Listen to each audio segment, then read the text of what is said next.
So we're getting ready to do a parade lap. I'm going to be riding in this blue Corvette, and we're doing a final little prep before we get to the track. This is passion, guys. This is what you got to do to keep this car hot, looking good, bug-free. Wax on, wax off.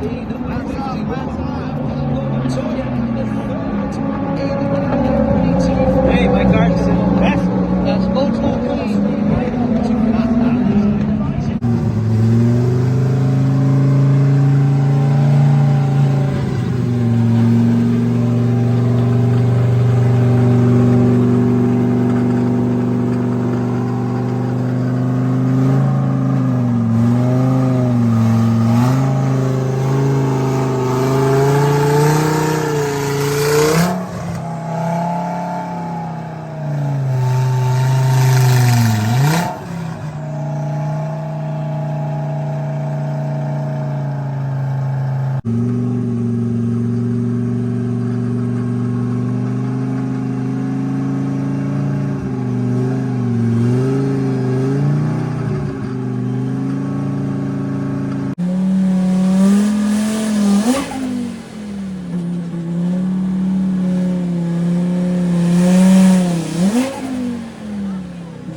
Weather.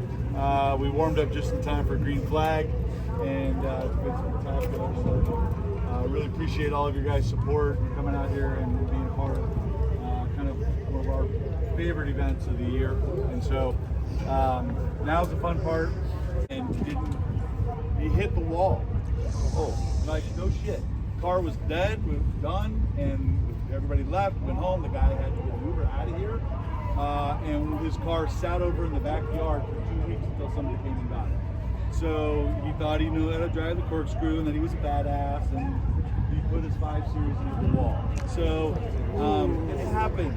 It's a racetrack. It's very slippery, right? For those of you who don't know, we are resurfacing it on Tuesday. The tractors are coming in and digging the whole thing up. We're putting on brand new asphalt. So it's super slippery. So be aware, okay? All right, so we are about to make a driver's switch. We're going to be going and doing a few laps on the track, and I'm about to be in this little monster.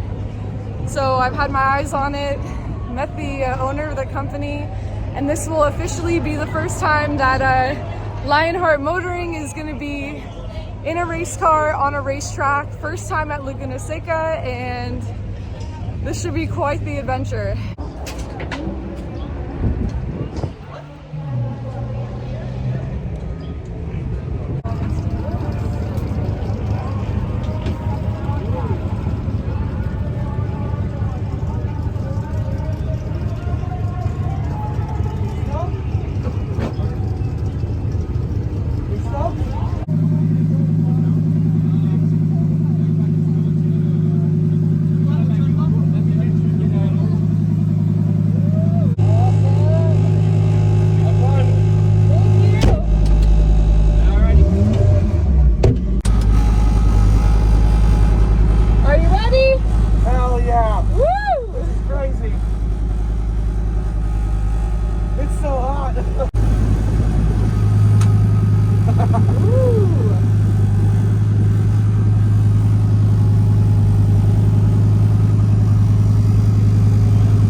about to go on the MOTUL parade laps where I think we're going to have a little extra fun.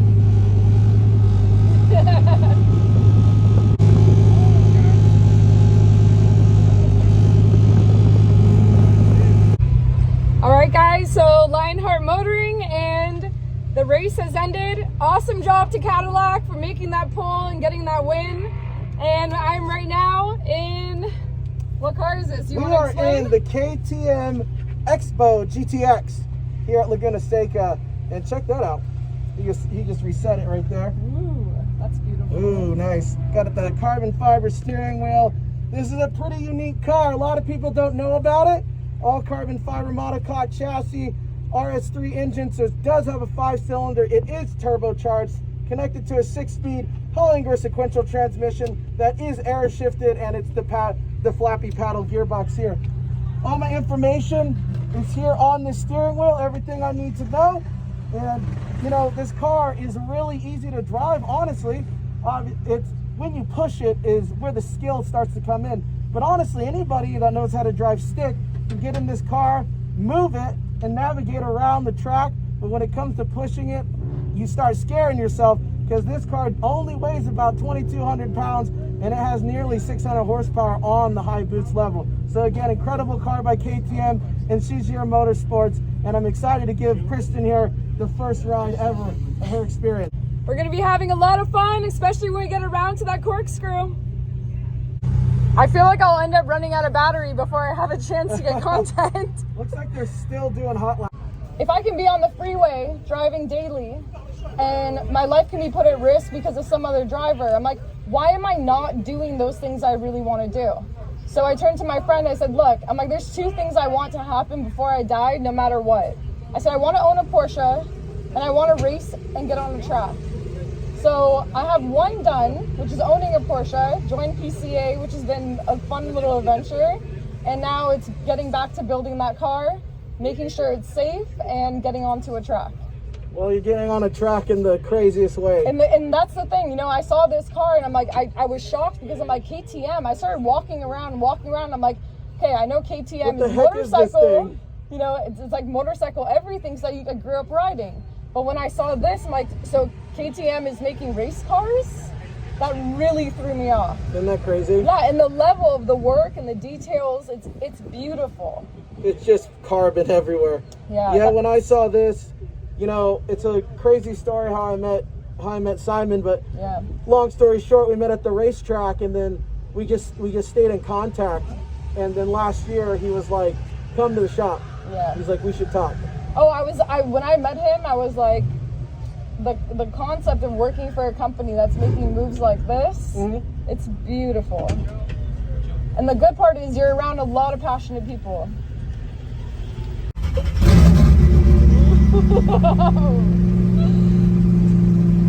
That rumble.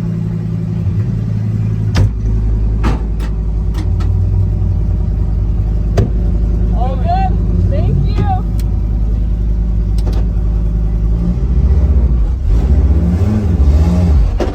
God darn it.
Good thing I did not wear jeans with jewels, guys.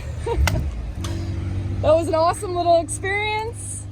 We did 1 lap around the track and Okay, hold on. It's my turn now. Let's it was quite a cool little adventure. We have our driver right here who did an amazing job. Because she had an opportunity of a lifetime. So how did I do as a passenger? Oh, you did fantastic. No screaming, no crying. As the first, like I told her, you know, for the first time being in a car and being on a racetrack, there couldn't be any better experience. I would have been happier to experience faster speeds and really hugging those turns because I can tell you know how to drive. And also with me in my car instead of this car, right? Oh no! Oh, You guys, I skipped out on going into his Corvette for this little baby. I think he's still mad at me. But how can you miss out on that beautiful opportunity? Oh man. How was it? Good? How was it? Tell me a little bit about how you got started. Okay, well, my name's Adrian Perez. I live in Las Vegas. I'm part of CGR Motorsport, which is a KTM factory team. And a little bit of what I do is I'm the lead technician on this KTM over here, GTX. And getting into motorsport, like I've always loved going fast. I always loved like racing it within itself. And literally when I was 18, I was out here at Laguna Seca and a team crashed their car.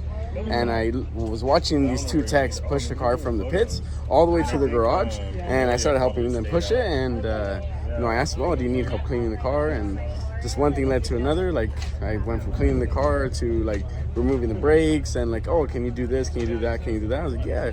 Can you work on the car? I was like, yeah, I know how to work on the car. And just from there, it came to the point where they would call me once a month and be like, hey, like we're doing this race. Can you come out? Like, yes, I'll come out. I don't like. For the first couple of races, I was going out for free, and just to do it because I loved it. And then after that, I started getting paid for it, and you know, one thing led to another. I went to bigger teams. I've done Super Trofeo a couple years now, and yeah. And long story short, here I am.